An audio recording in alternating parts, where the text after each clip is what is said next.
All right, so here we are to phase 3, which we call rapid results. So up to this point, you should be through your detox week, which was 1 week, 7 days about, and then fat shredders, which was 14 days. And now we have rapid results, which kicks off week 4 of this challenge. And it's going to actually last for 4 weeks. And we'll do that until we get to the sure and steady portion. You can stay on the rapid results as long as you're able to cycle your calories up to the point where you meet your caloric needs for whatever your goal is. So if your goal is maintenance, weight gain, or fat reduction, we can talk about that in just a few minutes. But essentially, rapid results can last you for a little while before you go on to sure and steady, which is when you'll really be more of a maintenance stage.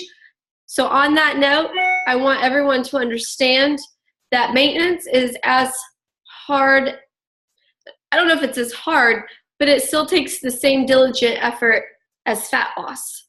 So I would say gaining muscle is the hardest to do. Losing fat, maintaining your weight is moderately easy, and then fat loss is typically moderately easy too. So with that being said, we need to be upping our calories again from 100 to 200 calories each and every week until we hit that caloric goal. In just a moment, I'll show you how to calculate that. It's very, very easy. I'll share my screen with you just as I have in the other videos. So be sure not to forget the importance of consistency and persistence. It's often around week 4 that we start to lose a little bit of that laser focus we had in the beginning.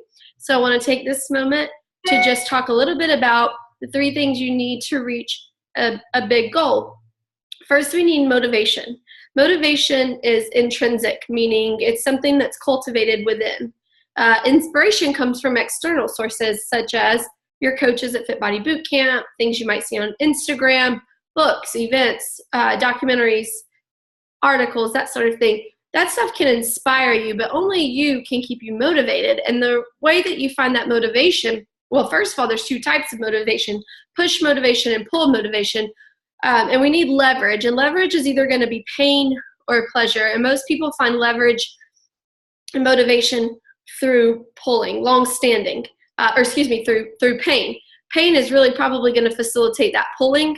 It could be pleasure too. It just really depends on the person. But most people need to be in great deals of pain before they find the true motivation to stick to something.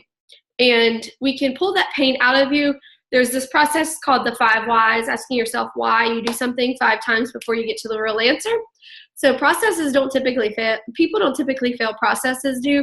And the reason that is because sometimes you're trying to fix the problem when the real problem is still underlying and you haven't gotten to the root of it. So maybe Google that sometime or just get with me and I can work through that for you. The best way for me to illustrate this to you is just to give you what I went through. I told you in the first video that I was once a client.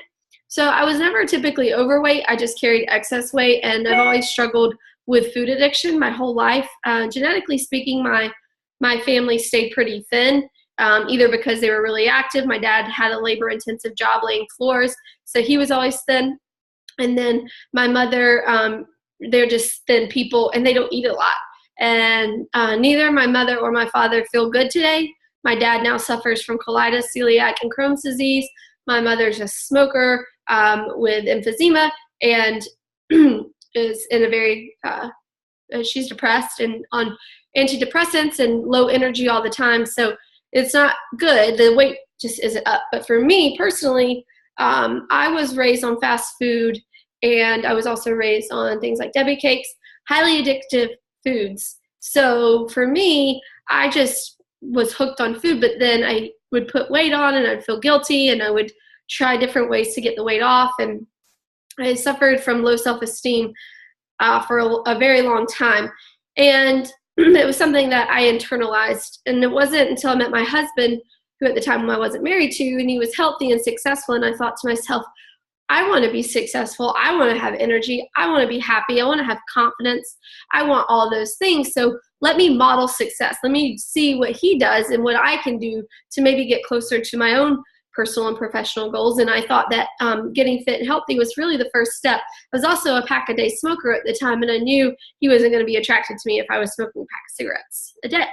So I quit smoking, I quit fast food, and I slowly peeled that onion that I talked about. Fitness and nutrition did not come easily to me, but as I peeled my onion, I never wanted to go backwards. I started to release some of that pain that was inside of me. In fact, my then boyfriend, Jamie, at the time, we broke up 2 different times because of my low self-esteem. So I knew I really, that second time, needed to get a handle on it.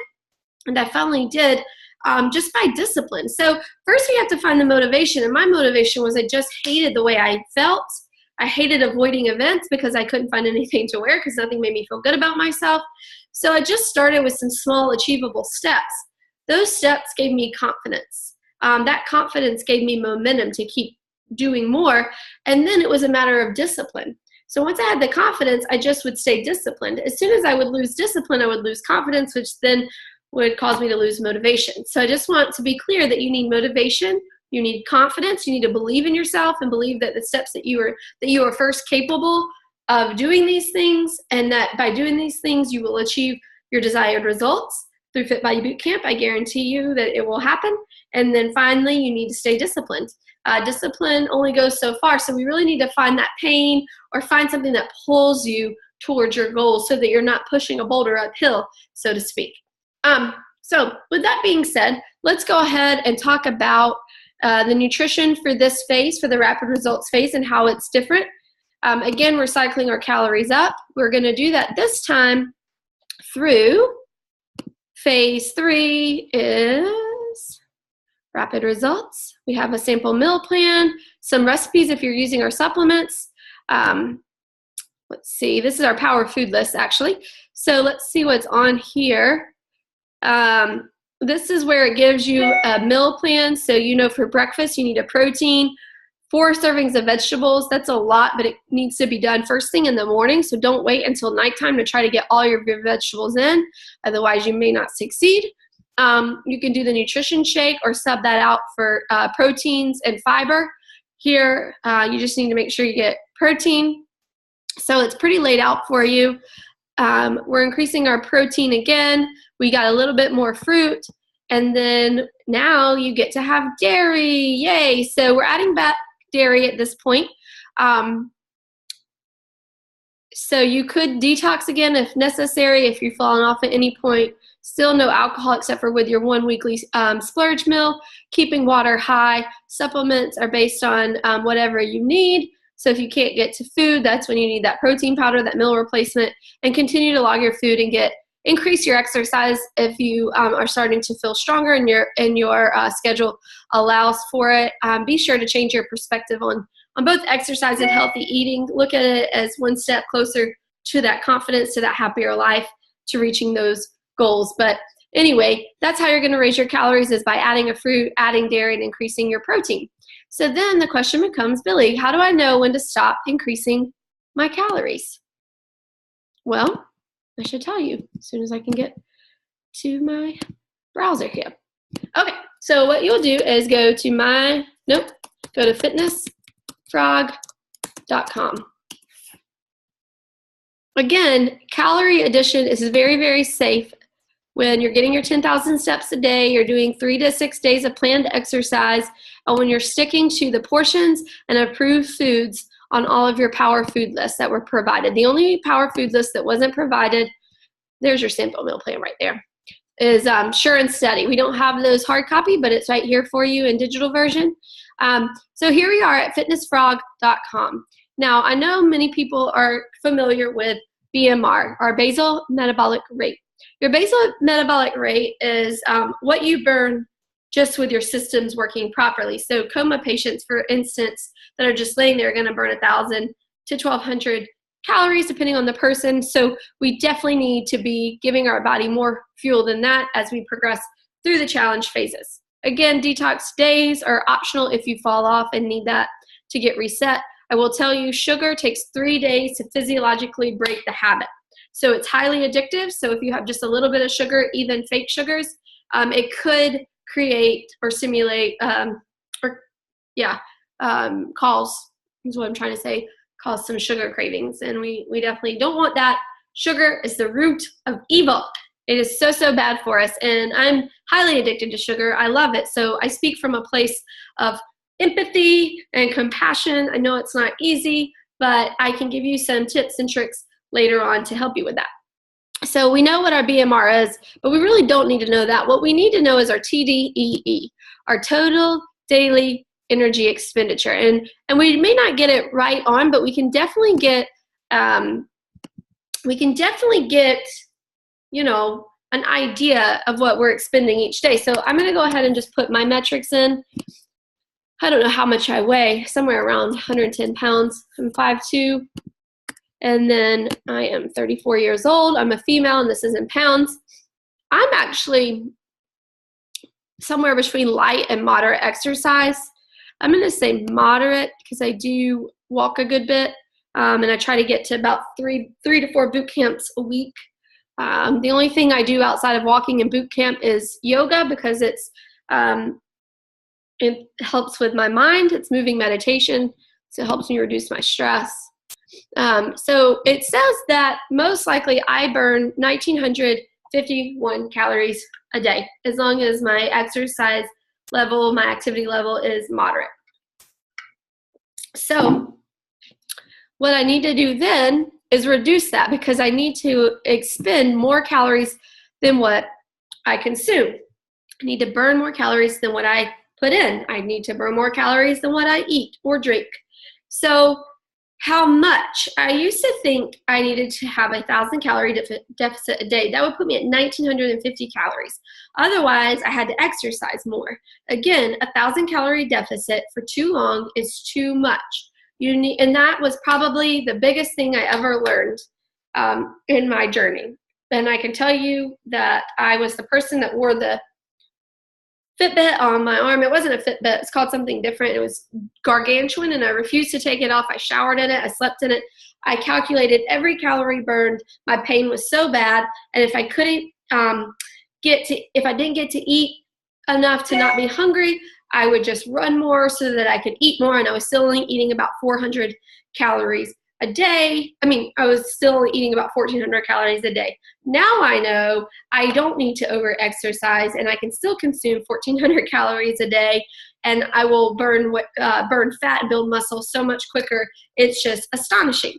So I'm getting a little long-winded. What I was saying was, how much do you reduce your calories based on your total daily energy expenditure?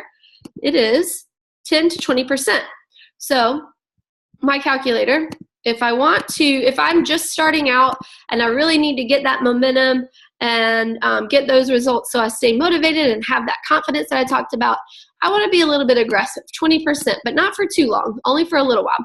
390 calories is what I need to reduce my TDEE by. So if I know I can have 1951 to maintain and then 390 to lose aggressively, I can have 1,561 calories. That is still pretty low for me. Typically, I like to have about 1,700. So as I progress in my journey, sometimes I'll reach that 1951, like on the weekends, but then on the weekdays, I might try to stay more in the 10% range, which is going to be 195, so 1,750 calories, something like that. So that's how you know when to stop cycling your calories up. Anywhere from 10 to 20%, less than that, 100 to 200 calories at a time as you progress through the challenge. And then let's just go ahead and talk about how to, well, I'll make a separate video on how to log your food. And that's pretty much it. So if you have any questions, this video will be posted in your Facebook group. It will also be emailed out. So, but I prefer that you post your questions in the Facebook group, because if you have a question, someone else probably has the same question but might be afraid to ask. Thanks so much and have an amazing day. Bye.